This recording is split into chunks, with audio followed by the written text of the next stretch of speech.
Banyak maskapai penerbangan di dunia menghindari wilayah udara Afghanistan setelah Taliban ambil alih negara, di antaranya termasuk United Airlines, British Airways, dan Virgin Atlantic. Menurut laporan Reuters, ketiga maskapai besar ini mengatakan tidak akan melewati wilayah udara Afghanistan. Seorang juru bicara United Airlines mengatakan, perubahan itu mempengaruhi beberapa penerbangan maskapai AS ke India. Situs pelacak penerbangan, Flightradar 24 menunjukkan ada beberapa penerbangan komersial di atas Afghanistan pada pukul 3 GMT, Senin, tanggal 16 Agustus tahun 2021, ini. Namun lebih banyak pesawat yang terbang melalui Pakistan dan Iran.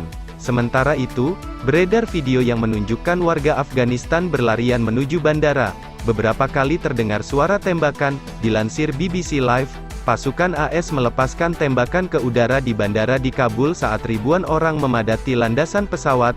Mereka dilaporkan berusaha mengejar penerbangan untuk keluar dari Afghanistan pasca Taliban mengambil alih negara. Beberapa video menampilkan orang-orang berlari ke landasan pacu bandara dan mencoba naik ke pesawat.